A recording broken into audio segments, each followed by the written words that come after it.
Salam sejahtera Malaysia, denyut nadi suara rakyat bergema di channel ini. Saya nak gelak dululah. Nelson Mandela adalah satu tokoh yang telah mendapat Nobel Award untuk keamanan. Selain daripada itu, tuan-tuan dan puan-puan, Nelson Mandela adalah seorang pejuang kepada satu sistem yang disebut demokrasi. Dan akhirnya beliau dipenjara. Selepas dipenjara, beliau telah menjadi hero dan menjadi satu ikon legenda untuk dunia. Baru-baru ini, anak Najib Razak mengatakan bahwa Najib Razak dia samakan dengan Nelson Mandela. Saya ketawa, kenapa? Saya tidak fikir ada persamaan di antara Mandela dan Najib Razak. Satu saja persamaan adalah Mandela masuk penjara, Najib Razak pun masuk penjara. Tapi persamaan lain tidak ada. Perbezaannya banyak. Perbezaan yang pertama, Najib Razak dikenakan penjara kerana beliau telah mengambil wang yang tidak sepatutnya bukan milik dia. Hakim menjatuhkan dia hukuman 12 tahun penjara, 210 juta denda kerana dia rasuah dan juga dia pecah amanah, pengubahan wang haram. Itu tidak ada Mandela buat, tuan-tuan dan puan-puan. Dia tiada buat itu. Tiada Mandela buat itu, ya. Mandela tidak pernah mencuri wang negara, tidak pernah. Mandela tidak pernah tak bayar cukai, tak pernah.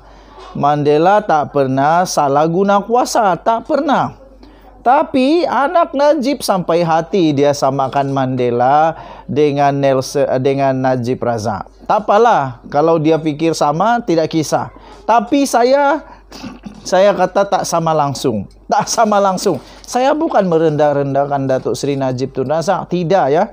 Tetapi saya melihat untuk menyamakan Najib Razak dengan Nelson Mandela ini adalah satu kesalahan sejarah sastra, entah apa-apa, semua salah lah. Saya tidak setuju Najib Razak disamakan dengan Mandela. Kemudian ada satu lagi yang ini saya tak mau ulas sebab saya not on my position to beri komen ataupun beri ulasan tentang perkara ini. Dia juga melihat Najib Razak mempunyai persamaan dengan tokoh, yaitu seorang lagi tokoh dalam agama Islam pun ada, dalam agama Kristian pun ada, yaitu Nabi Yusuf. Tidak tahulah apa persamaan yang anak Najib nampak, tapi saya tidak mau komen itu. Yang saya rasa lucu ialah dia samakan dengan Nelson Mandela. Saya fikir anak Najib Razak perlu baca buku sejarah. Mungkin juga Najib Razak punya anak ini pakar kepada politik, tapi bukan pakar kepada sejarah, anda tahulah. Ataupun mungkin dia main teka-teka saja. Nelson Mandela ini macam mana? Kejap lagi mungkin disamakan pula dengan Aung San Suu Kyi. Anda tahulah macam mana. Tapi itulah tuan-tuan dan puan-puan. Menurut Nizar Najib, Nizar melihat terdapat hikmah daripada hukuman penjara yang dikenakan terhadap ayahnya Najib Razak. Dia melihat perkara itu mempunyai persamaan dengan apa yang dilalui oleh Nabi Yusuf dan tokoh anti-apartheid yaitu Nelson Mandela. Dia kata mungkin ini adalah cara Allah Subhanahu wa taala untuk angkat darjat ayahanda dengan lebih tinggi. Itulah yang berlaku kepada Nabi Yusuf yang dipenjarakan atas tuduhan palsu. Ini bukan tuduhan palsu. Ini bukan tuduhan palsu. Okey. Saya fikir Nabi Yusuf dia tidak pernah disiasat oleh mahkamah atau disiasat oleh hakim, tidak pernah. Tapi Najib Razak disiasat oleh hakim SPRM, ada saksi, ada bukti, kemudian hakim, mahkamah tinggi, mahkamah terayuan, mahkamah persekutuan, 9 orang hakim berkata Najib Razak salah dan dia dipenjara. Itu berbeza yang amat itu, tuan-tuan dan puan-puan. Katanya, apabila bebas, baginda diangkat sebagai menteri berkuasa lagi bijaksana di Mesir. Betul lah, Nabi Yusuf begitu.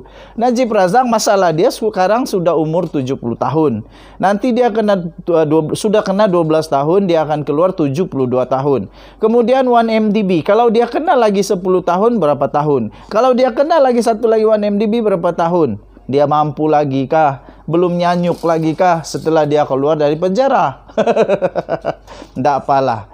Itu yang berlaku kepada Nelson Mandela yang menentang dasar apartheid. Apabila bebas, beliau diangkat sebagai Presiden Afrika Selatan yang berjaya menyatu padukan orang kulit putih dan bangsa Afrika, kata Nizar Najib. Kemudian dia kata lagi, yang pasti Tuhan tidak akan uji lebih dari kemampuan kita untuk hadapi. Ini betul, saya setuju. Kata Nizar dalam acara Setia Kawan dengan Najib di kawasan parlimennya di Pekan semalam. Najib sedang menjalani hukuman penjara 12 tahun atas kesalahan rasuah melibatkan dana bekas anak syarikat 1MDB SRC International Berhad. Okey, so nggak tahulah saya mau kata ini lawak of the day atau lawak of the century atau lawak of the abad atau apa sajalah. Tapi inilah lawak paling lawak.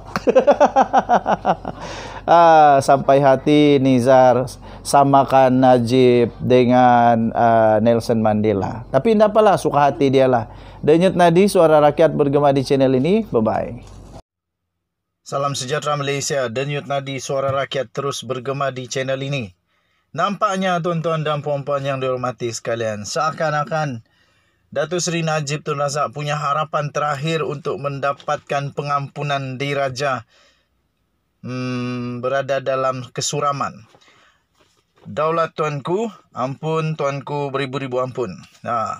Kita mempunyai agung yang bijaksana. Saya dah kata sejak dulu, agung kita, agung bijaksana. Bukan agung sembarangan. Bukan sembarangan kena paksa-paksa, kena gesa-gesa hanya dengan petition murahan. Dengan yang paling pelik, paling kesian, mereka cari 100,000 tanda tangan untuk petition supaya Najib Razak dibebaskan.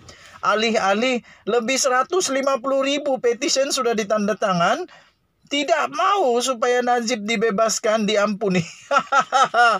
Dan terbaru ini tuan-tuan dan perempuan daripada BH Online. Adakah ini persoalannya, adakah ini tandanya bahawa Najib Razak memang tak ada harapan untuk dapat pengampunan awal?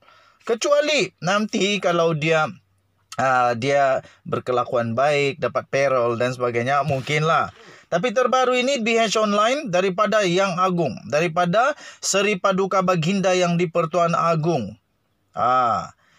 Akhirnya Seri Paduka Baginda yang di-Pertuan Agong buka mulut. Dan dalam kenyataan terbaru ini, Baginda berkata kuasa menghukum dan pengampunan tidak wajar digunakan sewenang-wenangnya, kata Seri Paduka Baginda yang di-Pertuan Agong. Ini pasti akan membuatkan ramai orang makin panas. Rosmah Mansur memang makin geli, makin geli-geli sekarang. Sebab nampaknya Najib tak akan dapat sewenang-wenangnya lah. Okey. Seri Paduka Baginda yang di-Pertuan Agong Al-Sultan Abdullah Riayatuddin Al-Mustafa Billah Shah bertitah, kuasa menghukum dan memberi pengampunan tidak wajar digunakan dengan sewenang-wenangnya kerana ia bakal dipertanggungjawabkan kelak di hari kemudian. Baginda bertitah undang-undang yang tidak dilaksanakan secara konsisten dan adil akan menjurus kepada penindasan dan kezaliman dalam sistem pemerintahan. Kata Baginda, titah Baginda dalam kenyataan itu, ketidakadilan undang-undang juga akan menyebabkan pihak yang lemah menjadi mangsa kepada pihak yang memiliki kuasa. Titah Baginda lagi, keadilan tidak akan tercapai jika undang-undang tidak dilaksanakan secara konsisten dan adil. Kerana falsafah di sebalik pengubalan sesuatu undang-undang sudah ternoda. Baginda turut bertitah akibatnya pihak yang lemah akan menjadi mangsa kepada pihak yang memiliki kuasa. Yang ini saya setuju, amat-amat betul. Maka titik permulaan menghalalkan penindasan dan kezaliman akan berlaku dalam sesuatu sistem pemerintahan, titah Baginda. Baginda bertitah lagi, keadilan tidak akan tercapai Jika roh keadilan tidak terkandung dalam sanubari mereka yang diberikan amanah untuk mentadbir keadilan, titah baginda.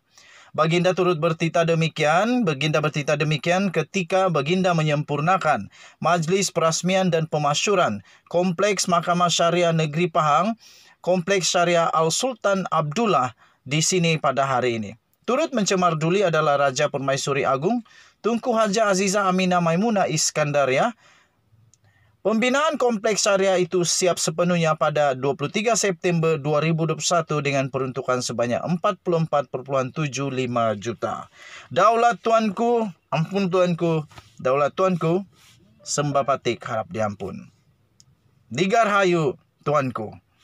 Ini barulah agung kita. Terbaik. Sarange. Kita jumpa lagi. Salam sejahtera Malaysia. Bye-bye.